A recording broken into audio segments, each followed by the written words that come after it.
Hola. Perdón por la tardanza. Es que estaba viendo a una secuoya crecer a lo largo de 2000 años, mientras mato el tiempo para que llegue la nueva peli del reveal de Evangelion. Cuando la secuoya acabó de crecer aún me sobraba tiempo, así que pude contemplar la creación de un universo.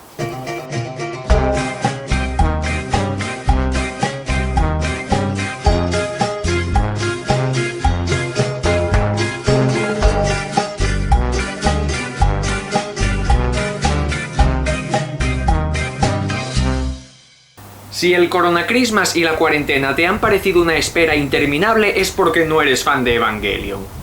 8 años, hijos de la gran Lilith. 8 añazos. En ese trecho ha discurrido la segunda mitad de mi vida estudiantil.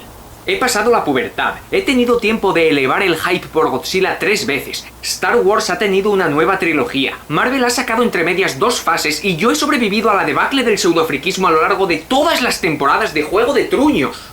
Ha pasado la repugnante generación youtuber, ha nacido y muerto el Minecraft, han pasado 3 generaciones de PlayStation, se ha visto al movimiento feminista levantarse y caerse por su propio peso porque ni las mujeres se aclaran entre ellas. Pues sí que son iguales al resto del mundo entonces. Se ha independizado Cataluña, o al menos lo intentó. Hemos visto a América gobernada por un negro y por el blanco más blanco de todos los heteros conservadores blancos. Hasta Juanjo, el de saber y ganar, se jubiló. ¡Gloria al Super Mecha Cristosaurus Rex! ¡Al fin, Hideaki Anno! ¡Al fin!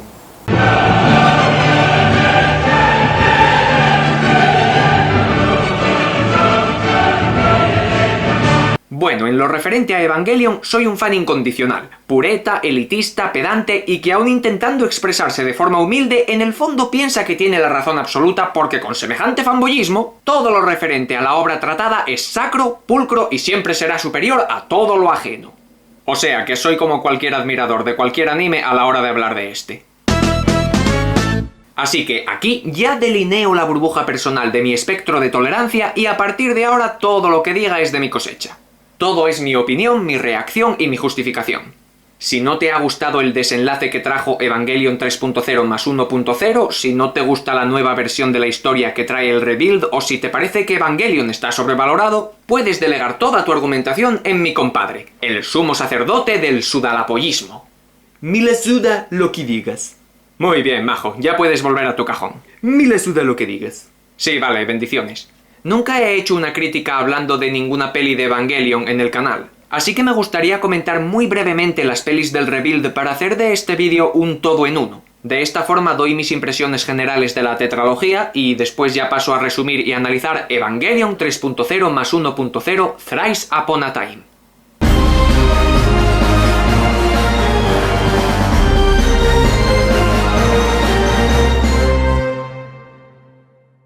Evangelion 1.0 You Are Not Alone no tiene mucho que ofrecer a la hora de innovar a nivel de historia.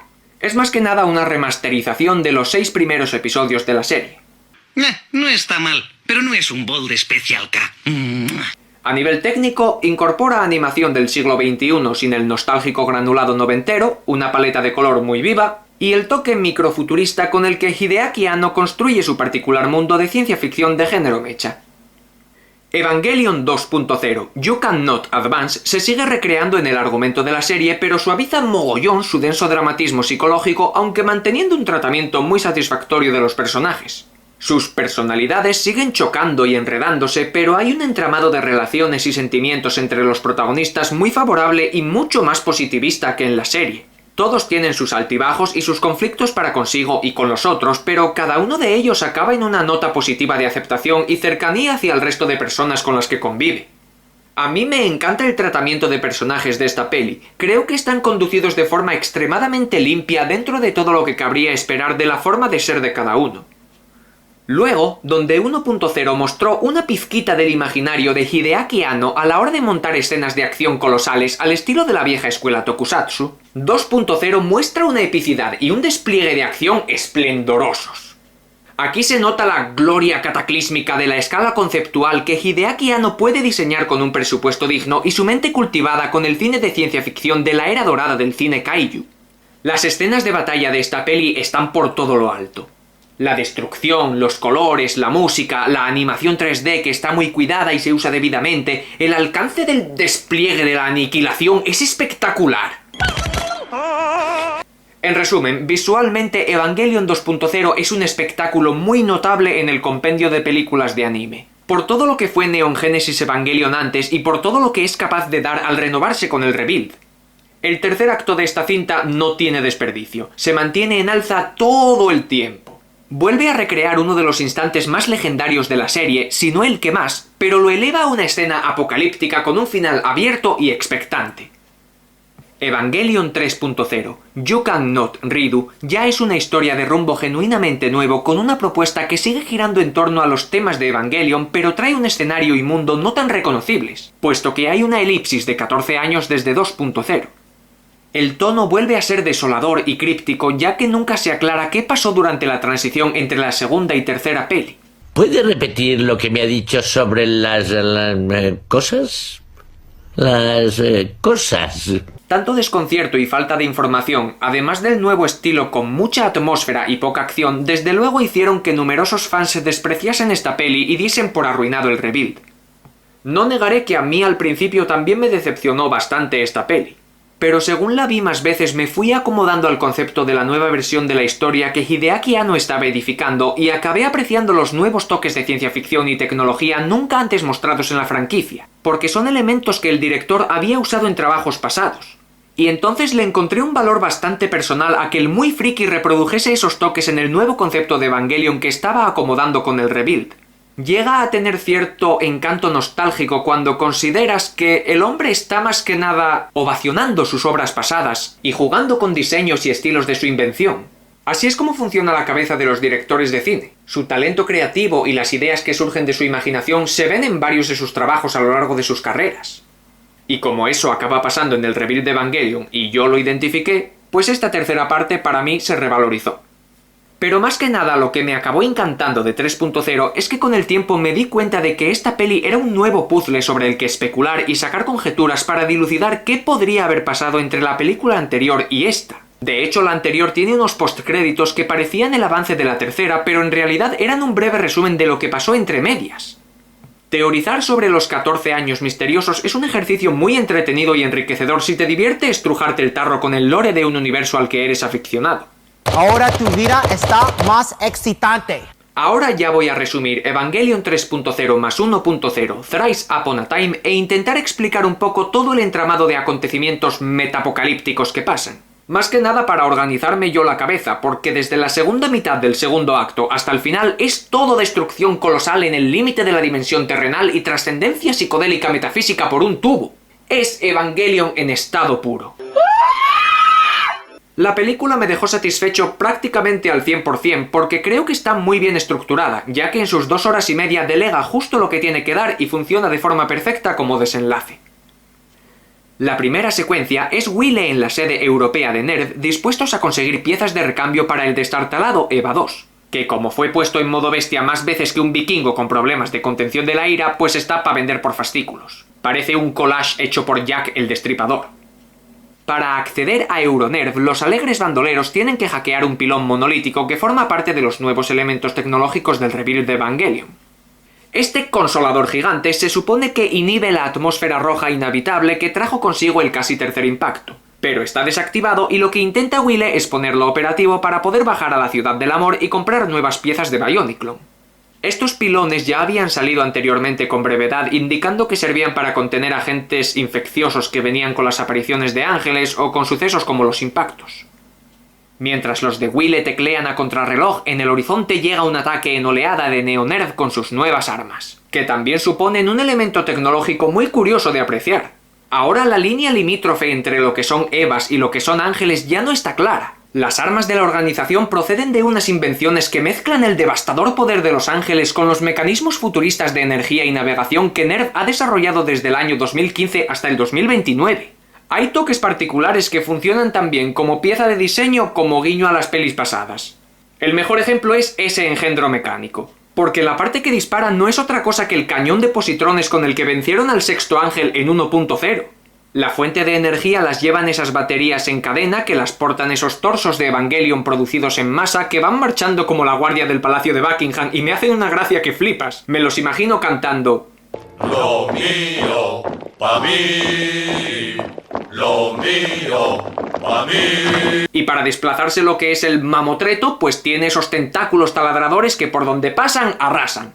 En resumen, que esta idea para la peli es testiculonuda, porque simplemente cogieron el cañón de positrones y lo hicieron ambulante. Ustedes no saben lo que es la magia de la televisión. Y luego ya está el momento de friquismo irreverente donde la batalla pasa a un nivel de bizarrez divina porque hay un cyborg gigante con grúas por brazos metiéndole a una cortacésped la Torre Eiffel por el tubo de escape como si fuera un supositorio. Si me pones de pastillas, no alucino tanto. En la otra punta del mundo, el trío vestido de surfistas va a refugiarse con los resquicios de la población de Tokio 3.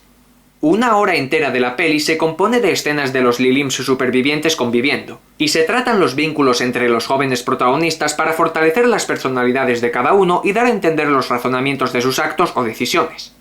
Está bien trabajado. También mola ver de nuevo las caras conocidas y cómo se han acomodado todos en el mundo post-apocalíptico. Guile subdelega operaciones en una organización que asiste a los supervivientes para que no les falten suministros y haya comunicación y una pequeña economía entre las diferentes colonias.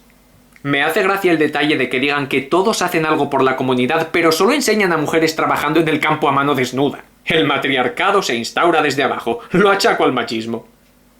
Kensuke dice que se encarga de la logística, el perimetraje o algo así, pero yo solo lo he visto behind the musgo jugando a El último superviviente y Touji es el médico. Pff, lo que hay que oír. Un gitano médico y encima dice que es autodidacta. Profesional. Muy profesional. Este es de los que hacen la liposucción con una aspiradora y en vez de suturas usa esparadrapo. Bromas aparte, a pesar de que en todo el primer acto solo hay trama humana y se puede hacer cansino, hay dos momentos concretos que a mí me ponen honestamente enhiesto. Uno es cuando hablan del casi tercer impacto y por unos segundos enseñan al Mark VI decapitando a Lilith con la lanza de Cassius bajo una lluvia de calaveras, y el otro es cuando muestran la zona limítrofe del espacio habitable delimitada por aquellos pilones y en el exterior hay Eva sin cabeza irguiéndose y dándose un paseíto. No se habla largo y tendido sobre el transcurso del casi tercer impacto, y hay una carencia casi absoluta de flashbacks en esta última peli de Evangelion. En lo respectivo a 3.0 se peca bastante de ese recurso de contar pero no enseñar. Sin embargo, a mí me parece que esto llega a jugar a favor de la peli, pero ya contaré al final por qué. Y en lo respectivo a los Evas paseando la salchicha simplemente es una imagen que me fascina. Como todo lo que es la iconografía colosal desolada de la parte apocalíptica de Evangelion. Es visualmente sobrecogedor. En la aldea de supervivientes, Shinji está más devastado que el que anestesian para sacar la muela del juicio, mientras que Asuka se lo reprocha con la delicadeza del Tano Pasman viendo al River bajar a segunda división. ¿Os acordáis del dilema del erizo? Pues aquí es como una estampida de rinocerontes intentando abrazar al erizo. Shinji está destrozado moralmente porque hace 14 años con el EVA 1 prácticamente se despojó de su humanidad eligiendo mandar al carajo el mundo con tal de salvar a Rei, y la última vez que pilotó un EVA con la intención de corregir lo que había hecho acabó por rematar lo que ya estaba fastidiado. No solo descubrió que su esfuerzo por salvar a Rei fue prácticamente en vano porque Rei es un ser artificial que ni siente ni padece, sino que justo después perdió a Kaworu, que era la piedra angular de su nueva autoconfianza, y encima cuando vuelve con sus conocidos nadie le reprocha sus actos, sino que encima lo reciben con los brazos abiertos.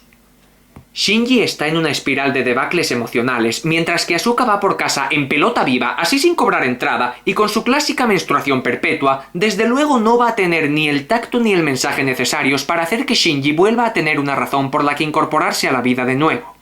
De hecho, la cosa no es el mensaje, sino el mensajero, porque Rei, al convivir junto a los supervivientes, desarrolla una identidad y termina por entender los sentimientos que Shinji arrastra consigo, así como los esfuerzos que hizo.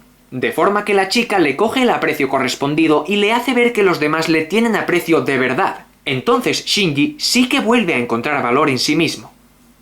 Rei es la persona por la que Shinji lo dio todo, con la que empezó a fraguar una amistad en 2.0, a la que rescató de dentro del 10º ángel, a la que aún reconocía en 3.0 a pesar de que no era la misma, pero por la que aún sentía cariño a pesar de todo.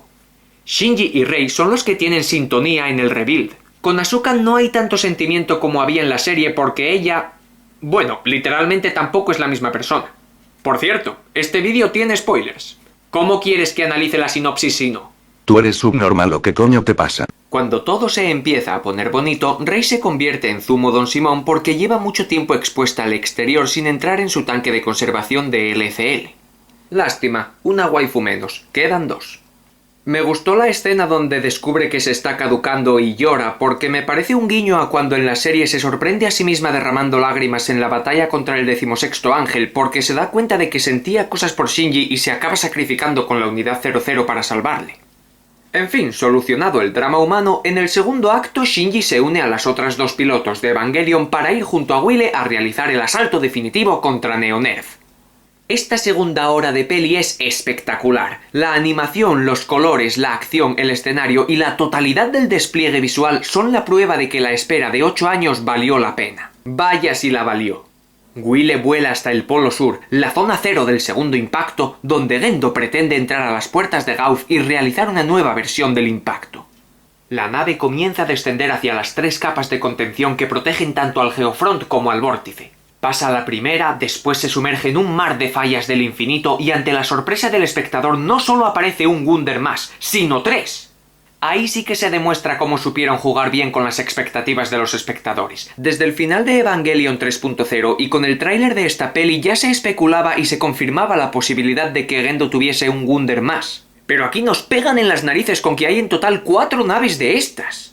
Con ello confirman cosas que ya daban a entender en 3.0, como que Wunder era una versión imperfecta de un diseño para una nave que volase cerca del vórtice de Gauf y los nuevos Wunders son máquinas que están terminadas. Cosa que el Wunder de Guile no, porque su tripulación huyó de Nerf apresuradamente tras una arriesgada operación para robarlo que Kaji dirigió, dato que también dan a entender en 3.0. Otra conjetura personal que adopté de un comentario de mi videoanálisis de Evangelion 3.0 y que no es enteramente acertada pero aún así es muy correcta es que el Wunder de Guile se podría usar como un arca de Noé, un contenedor móvil masivo para conservar las especies de la Tierra y repoblar un mundo más allá de Gauf. Al final la idea era simplemente salvaguardar la vida terrestre ante un impacto, poniendo cápsulas de la vida autóctona en un punto gravitatorio estático por si un día el planeta volvía a ser habitable. Close enough. Una vez el Wunder se acerca al Geofront, en cosa de minutos la peli es un no parar de flipadosidad epiléptica evangélica cojoniástica.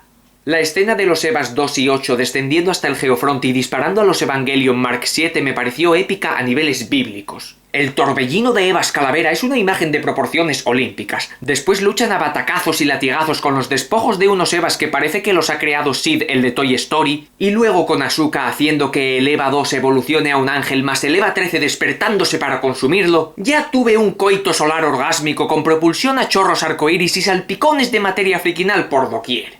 Es la escena más gloriosa y titánica de la peli. No hay nada como un Eva desplegando su poder de Dios, brillando, aullando y mostrando su forma divina. Es un manjar para la vista esto. Con todas estas escenas de acción sucediéndose, para mí la peli ya me había repateado las expectativas. No solo por la acción en sí, sino porque a nivel de personajes y de guión te dan el twist de la verdadera personalidad de Asuka como el último clon de su serie, que le da a la chavala un toque bastante único y relevante si lo piensas, porque resulta ser otra herramienta del plan maestro de Gendo escrito hace años, donde se muestra que tenía en consideración todos los conflictos que habría de por medio y también tenía en cuenta los movimientos que Guile llevaría a cabo, sabiendo incluso que Asuka terminaría con el Eva 2 sobre el Eva 13 y realizando una acción desbocada como último recurso que serviría para reactivar la unidad maldita. I'm a fucking genius! Habiendo llegado la Wunder hasta el Geofront, todos salen al encuentro de Gendo y Ritsuko le saluda al estilo Negrata o del antiguo oeste si te parece muy ofensivo lo primero. Ponte de rodillas y dime que me quieres. Pero Gendo no vacila, ya que se ha implantado la llave del Nabucodonosor y ha trascendido su humanidad. Pero me parto la caja con el detalle de que recoja sus trocitos de cerebro y se los vuelva a colocar. Será una entidad que sobrepase el entendimiento moral a nivel humano de las cosas, pero sigue teniendo modales, que es lo importante.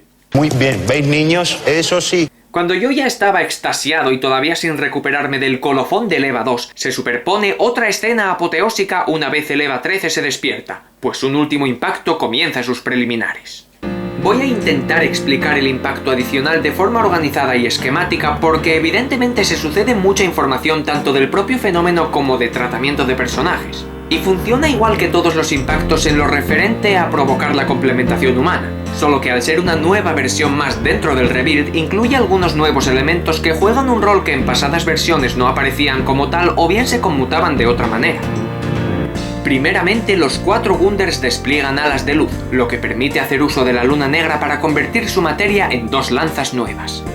Fuyutsky cita que Lilith ha sido reproducida artificialmente y... lo que debe significar que las lanzas nuevas cumplen la misma función que una semilla de vida, puesto que acto seguido estos 2 objetos abren las puertas de Gauss.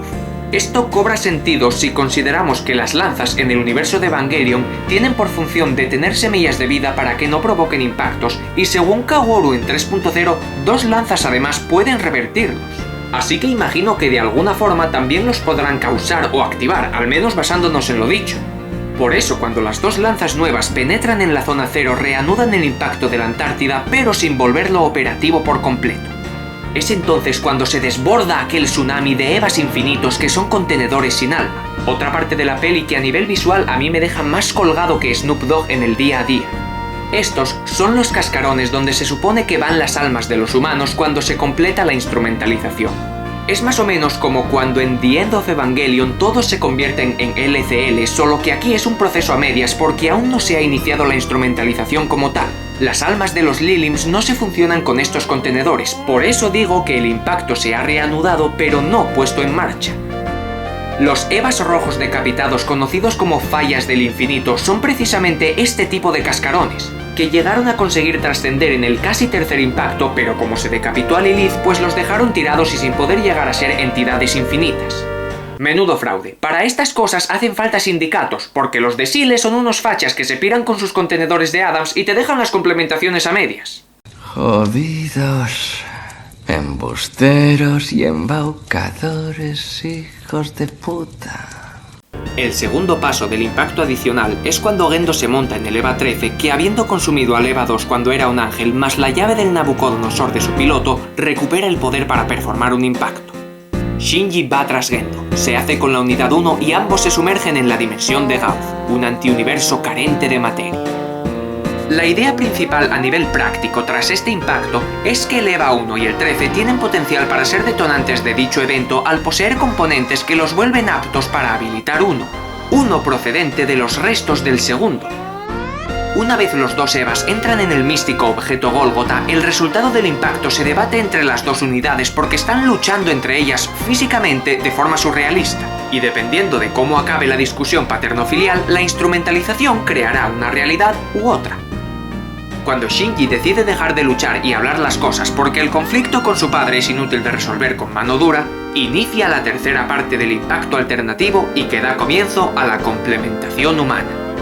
Las lanzas de Longinus y Cassius entran en contacto con el Evangelion imaginario, que, por lo que yo entendí, es la manifestación teórica de lo que el padre de Misato concibió como la herramienta que permitiría confeccionar la instrumentalización humana. No solo encarna en esta dimensión espectral la idea del proyecto, sino que simboliza todos sus elementos. La construcción de los Evas, su uso, la utilidad de las lanzas, de Nabucodonosor, el rol que jugarían los ángeles y los Gunders, los planes de Sile, los pasos que había que seguir, todo.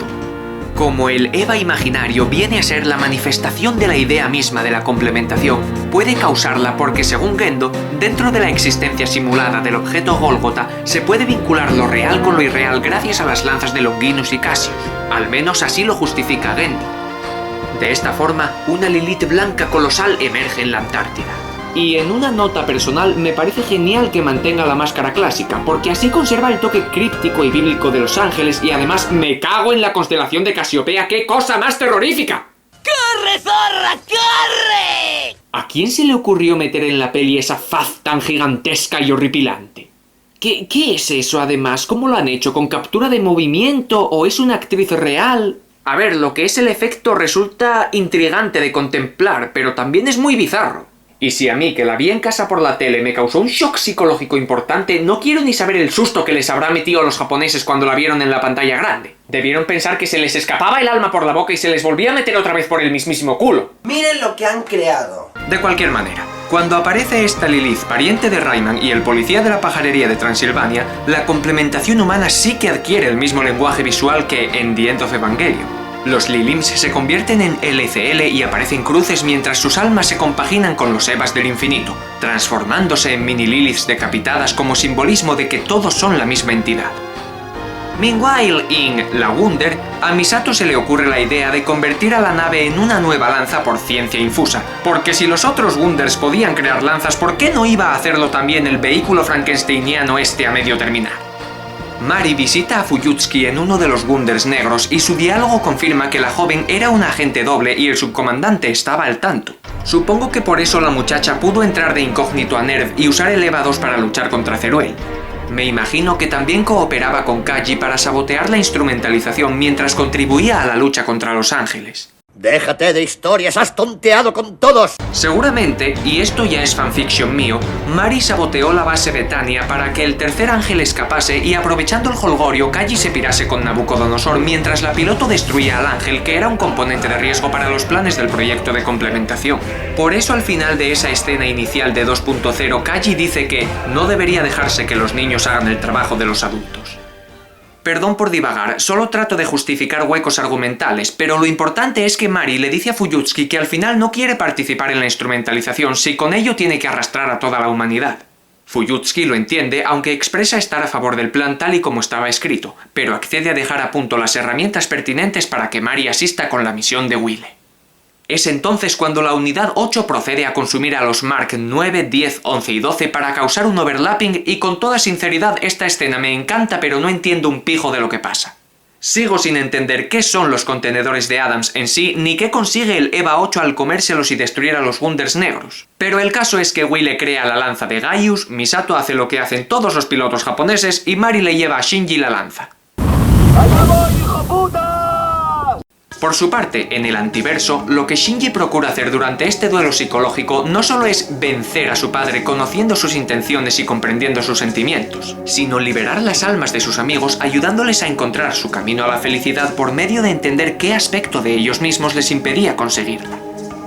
Primero ve a la Rey original, la que salvó en 2.0 y que aún está dentro del EVA 01 desde el día del casi tercer impacto. La disculpa por no conseguir evitar que él mismo tuviese que volver a pilotar el EVA, y menuda ironía que lo pilotase precisamente para salvarla a ella. Si no lo hago yo, no lo hace nadie. Después conoce la historia de su padre, muy sentida y muy innovadora a nivel de guión. Esta vez es Gendo el que se muestra atormentado y con el peso de un viaje tortuoso detrás para poder recuperar su felicidad. En este preciso instante a Shinji le llega la lanza de Gaius cual ítem flotante de videojuego RPG, que usará para terminar a su manera la instrumentalización una vez hable con todos sus seres queridos.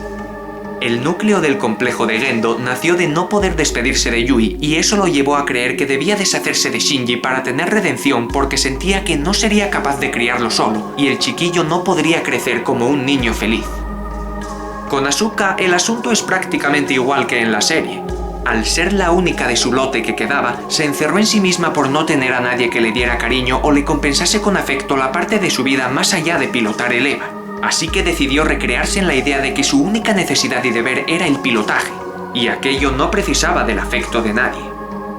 En cuanto a Kaworu, era una persona que cuando conoció a Shinji sintió una profunda empatía y ganas de hacerlo feliz. Pero lo que fallaba es que ese intento de traerle felicidad era un sendero inconsciente por el que Kaworu buscaba su propia felicidad a través de complacer a Shinji, de modo que erraba de forma irremediable aún con su sincero intento de ayudarle a ser feliz, por lo que al fallarle a Shinji se fallaba a sí mismo entrando en un bucle. Por lo visto, Kaworu era también otro comandante de NERV y simpatizaba con Kaji.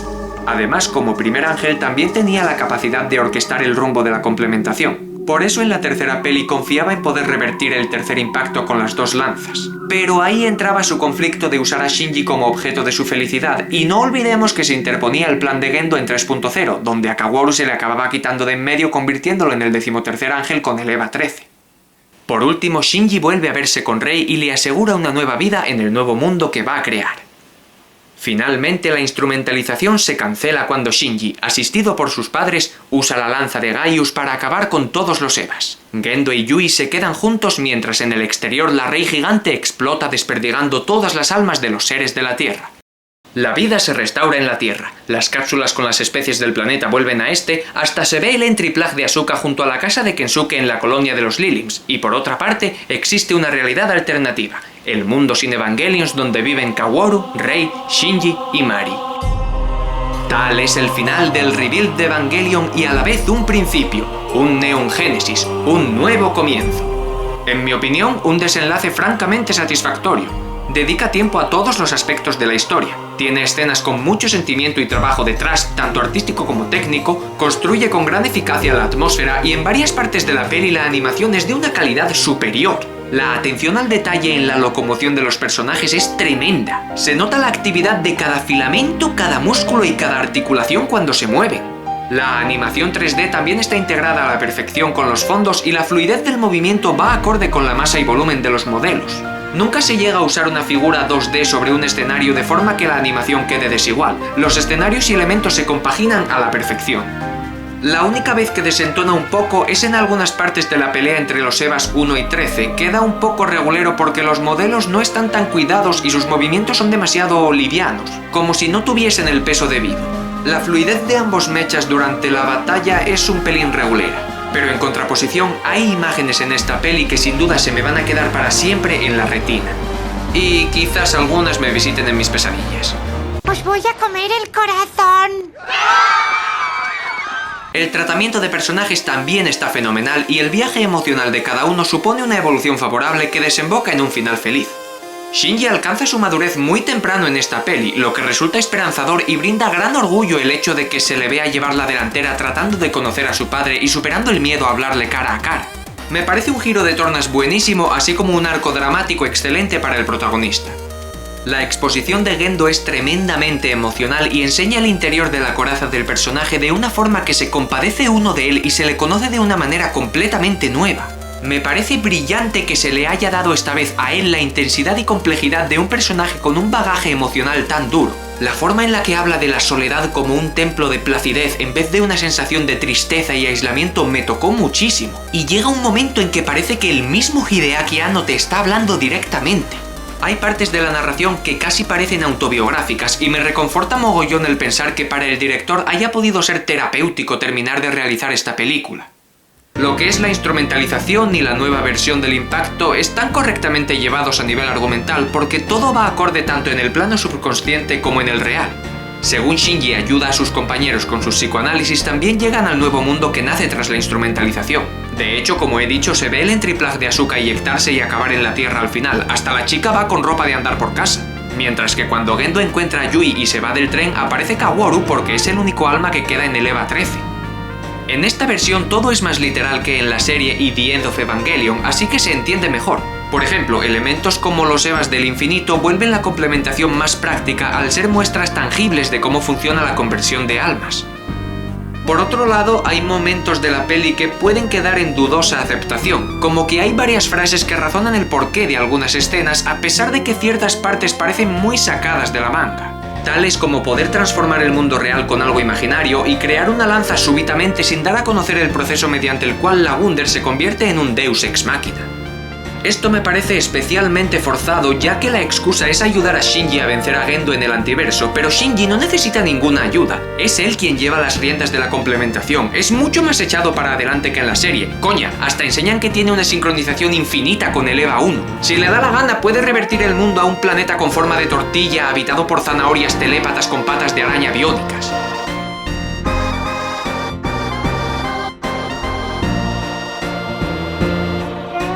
Me sigue jorobando no entender qué son los contenedores de Adams ni saber qué son los Adams en sí, porque si el EVA 13 es uno de los 4 Adams supervivientes, pero los contenedores de Adams ya son 4, no me salen las cuentas.